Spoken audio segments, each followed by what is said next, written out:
Hello friends, मेरा नाम है जानवी और स्वागत करती हूँ मैं आप सभी का अपने जानवी द साथी चैनल पे। आई होप कि आप सभी अच्छे होंगे। मैं भी बहुत अच्छी हूँ, वो तो आपको दिख ही रहा होगा। और अभी तक के मेरे वीडियोस प्रेगनेंसी रिलेटेड थे और गॉड रिलेटेड थे, बट आज का जो टॉपिक है वो मेरा है कि बहुत सारे लोगों को ये प्रॉब्लम होती है कि उनके अंदर सेल्फ़ कंट्रोल नहीं होता, या वो गुस्से में जब होते हैं तो उनको समझ में नहीं आता उनको क्या बोलना है, कैसे बोलना है, कब बोलना है, और अभी बोलना भी है कि नहीं बोलना है। तो सेल्फ़ कंट्रोल और सेल्फ़ डिसिप्लिन नहीं होता है लोगों के अंदर। तो मेरा आज का जो टॉपिक है वो यही है कि आप इन दो क्वालिटीज़ को आप अपने अंदर कैसे डेवलप कर सकते हैं। That is self control first and self discipline second. तो ऐसा नहीं है कि ये प्रॉब्लम्स कुछ ही लोगों के अंदर होती हैं या कुछ ही लोगों को ये सब प्रॉब्लम्स होती हैं, ऐसा कुछ भी नहीं है। ये किसी को भी हो सकता है, किसी के अंदर भी ये प्रॉब्लम्स हो सकती हैं या ये कमियां हो सकती हैं। और अगर नॉर्मल केसेस में नहीं होता तो गुस्से में ज़रूर ये चीज़ हम फील करते हैं कि हमारे ऊपर से आपा हम खो बैठते हैं और कुछ भी कह देते हैं किसी को भी। तो अगर ऐसा होता है आपके साथ में भी, तो आप कुछ चीज़ें कर सकते हैं जिससे आपके अंदर चेंजेस आएंगे। फ़र्स्ट ऑफ ऑल मैं यहाँ पे इंक्लूड करूँगी योगा, जो कि हमारे बॉडी के लिए, हमारे मेंटल हेल्थ के लिए, हमारे ब्रेन के लिए, हमारे इमोशंस के लिए बहुत बहुत बहुत हेल्पफुल होता है। योगा करेंगे जब आपकी बॉडी मूव होती है, आप अलग अलग प्राणायाम, अलग अलग मुद्राएं करते हैं, तो उससे क्या होता है, आपका बॉडी भी फिट होता है और आपका माइंड भी फिट होता है। माइंड कैसे फिट होता है, आपके अंदर ना कामनेस आती है। बट ऐसा नहीं है कि योगा आपने स्टार्ट किया और फर्स्ट डे से आपको रिज़ल्ट दिखने लगेगा, ऐसा कुछ भी नहीं है। हाँ, आप चाहें तो इसको हफ्ते में 1 बार, 2 बार, 3 बार करें। उसको वीकली आप एक कैलेंडर बना दीजिए कि वीकली मुझे इतने बार करना है, 2 बार 3 बार।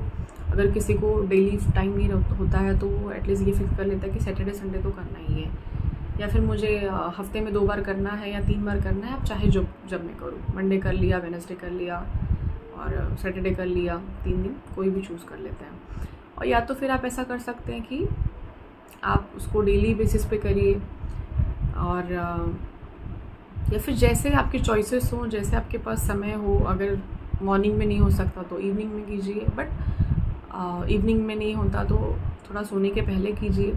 बट जो ध्यान देने वाली बात है वो बस इतना है कि योगा के 1 से 1.5 घंटे पहले तक आपको कुछ नहीं खाना है।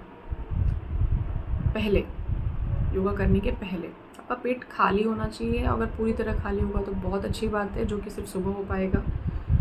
और या तो फिर आपने लंच किया हो आफ्टरनून में, उसके बाद आप थोड़ा सा लंच और डिनर के बीच में जो स्नैक टाइम होता है, आप उसको लेने के बाद में, या तो फिर उसके और डिनर के बीच में थोड़ा सा टाइम गैप रखिए, 1 घंटे का, 1.5 घंटे का। तो आपका स्टमक एटलीस्ट थोड़ा सा एम्प्टी होना चाहिए उस टाइम पे जब आप योगा करें तो। क्योंकि हम क्या करते हैं मोस्टली, क्या है, ब्रीद इन करते हैं और ब्रीद आउट करते हैं। तो उसके लिए वो हवा पास होने के लिए, उसको अंदर जाने के लिए स्पेस चाहिए। और जब खाना होता है तो प्रेशर पड़ता है खाने पे, हमारे इंटेस्टाइन पे, तो वो अलग ही उसका इफ़ेक्ट दिखता है। इसीलिए बोला जाता है कि पानी, खाना, ये सब थोड़ा सा योगा करने के कुछ घंटे पहले ही अगर आप कर लीजिए तो बहुत बेटर है। और योगा स्टार्ट करने जा रहे हैं, प्यास लगे तो थोड़ा सा पानी पी के भी आप उसको स्टार्ट कर सकते हैं। बहुत ज़्यादा पानी नहीं पी के बैठना होता है, ठीक है। या कोई भी योगा पोस्चर आपको बहुत ज़्यादा खा पी के नहीं करना होता है, क्योंकि आपको फिर वो मूवमेंट करने में भी प्रॉब्लम्स आएंगे, ठीक है। और सेकंड चीज़ जो आप कर सकते हैं, दैट इज़ मेडिटेशन। मेडिटेशन तो आपके ब्रेन को कंट्रोल करने के लिए और आपके पूरी बॉडी के डिजीज़ेस को या आपके पूरी बॉडी के टिश्यूज़ को काम करने के लिए मेडिटेशन तो बहुत ज़्यादा हेल्पफुल होता है। मतलब इसके बारे में मैं इसलिए इसकी इतनी तारीफ़ कर रही हूँ क्योंकि ये चीज़ मैंने खुद ने की है, और इसका तो रिज़ल्ट सिर्फ 1 हफ्ते में आपको दिखने लगेगा। और अगर आप थोड़ा ज़्यादा टाइम देके करते हैं तो आपको शायद कुछ दिन में दिखने लगे। बट चाहे योगा हो, चाहे मेडिटेशन हो, आपको स्टार्ट कम से करना है। आपको तुरंत से 15 मिनट का योगा या मेडिटेशन नहीं स्टार्ट करना है। आप पहले 5 मिनट से उसको स्टार्ट कीजिए, 5 मिनट से 10 करिए। नेक्स्ट वीक में उसको उसके नेक्स्ट थर्ड वीक में आप उसको एक काम कर सकते हैं, 15 मिनट्स कर सकते हैं, उसके बाद 20 मिनट्स कर सकते हैं। मतलब धीरे धीरे आप उसको बढ़ाइए। आप सडनली बहुत ज़्यादा टाइम तक का योगा मेडिटेशंस मत करिए। वो क्या होता है ना कि आपकी बॉडी प्रिपेयर नहीं होती है। कोई भी चीज़ हो, अगर आप जिम भी जाते हैं तो बॉडी इतनी प्रिपेयर नहीं होती है, तो थोड़ा सा आपको हल्की एक्सरसाइज से वो लोग स्टार्ट करवाते हैं ट्रेनर्स। तो थोड़ा सा इस बात का ध्यान रखिए। आप योगा करिए, मेडिटेशन करिए। और जो थर्ड थिंग है, आप पॉजिटिव अफर्मेशंस लिखिए एज अ जर्नल बना के। कोई डायरी में लिखिए, कोई डायरी मेंटेन कीजिए और उसको या तो दिन में लिखिए, नहीं दिन में होता है, नहीं मॉर्निंग में पॉसिबल है तो आप उसको इवनिंग में कर सकते हैं या ना सोने के पहले, डिनर के बाद कर सकते हैं।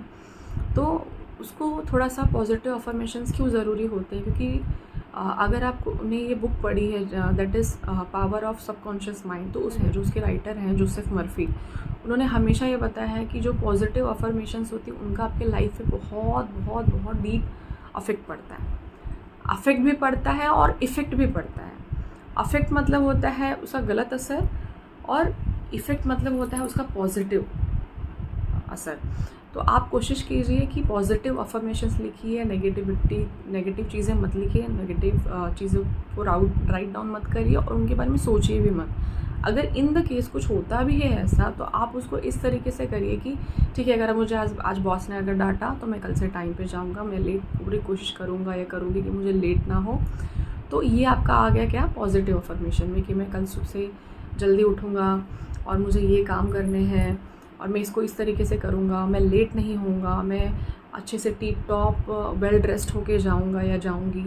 तो ये आपके पॉजिटिव अफर्मेशंस में आ गए। आप उसमें अपना गोल्स मेंशन कर सकते हैं। आप उसमें अपनी जो बैलेंस्ड वर्क्स हैं या जो आपके पेंडिंग वर्क्स हैं, आप उनको मेंटेन कर सकते हैं, उनको लिख सकते हैं कि मुझे ये चीज़ें करनी है या मुझे इस चीज़ को पाना है, इस चीज़ को हासिल करना है। तो उसके लिए आपको क्या करना पड़ेगा, उसके लिए आप अपने गोल्स और जो आपके एक्शंस है उसको डिफ़ाइन कर सकते हैं।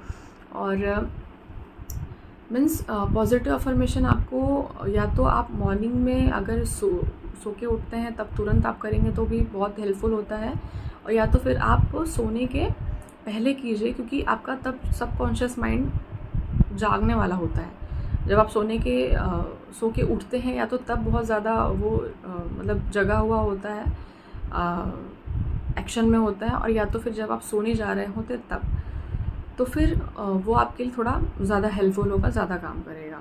अगर इन दोनों समय पे भी टाइम नहीं मिलता है तो आप कभी भी जब भी आपको आपका फ्री टाइम मिलता है और आपको लगता है कि नहीं इस टाइम पे आप लिख सकते हैं, whether it is your lunch time in your office, और या तो फिर आप घर पे ही काम कर रही हैं, आप हाउस वाइफ हैं, तो अगर बच्चों से फ्री मिला, अगर आपको आफ्टरनून में ही लगता है कि नहीं आप आफ्टरनून में ही लिख सकती हैं तो आफ्टरनून में लिखिए, या उसको एक बार लिख दीजिए, उसको एटलीस्ट उसको रिपीट करते रहिए।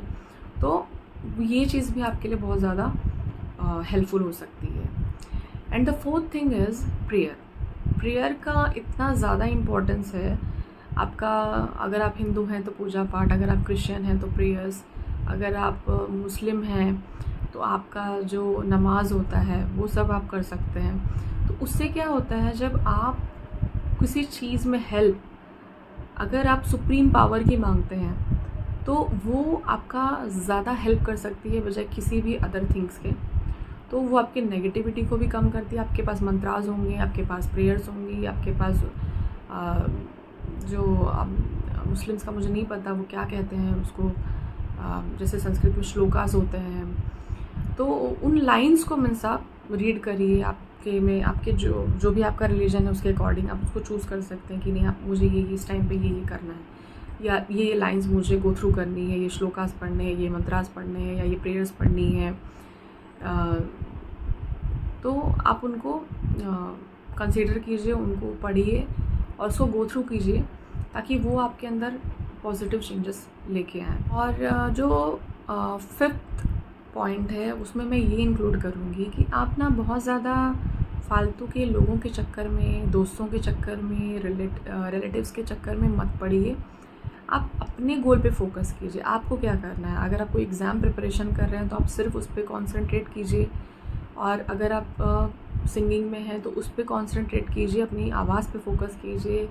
अगर आप हाउसवाइफ हैं तो अपने काम पे फोकस कीजिए। अगर आप जॉब करते हैं तो आप अपने उस काम पे फोकस कीजिए। मीन्स क्या होता है कि आपके गोल्स जिस तरीके से होंगे तो उसी तरीके से आपका थॉट प्रोसेस बनेगा, और जब थॉट प्रोसेस आपका अच्छा होगा तो आपको जाहिर सी बात है कि जो आपका कंपेनियनशिप होता है, जो आपका जो सर्कल होता है वो भी अच्छा बनेगा। तो कोशिश करिए कि आपके आजू बाजू में, आपके साथ में अच्छे लोग हों जिनसे आप कुछ सीखें, कुछ लर्न करें, और उनका थॉट प्रोसेस और आपका थॉट प्रोसेस मिलना चाहिए। मीन्स अब आपको अगर साइलेंस पसंद है, आपको थोड़ा शांत रहना पसंद है, तो ऐसे लोगों को मत चूज़ करिए कि वो जिनको कंटिन्यू पक करने की आदत हो, कंटिन्यू कुछ ना कुछ उनको बोलना हो, तो उससे क्या होता है ना, वो आपको डिस्टर्ब करके रख देंगे, वो आपके गोल्स को कभी अचीव ही नहीं करने देंगे। इतनी वो बातें करेंगे कि आप उससे फ्रस्ट्रेट होके, या फिर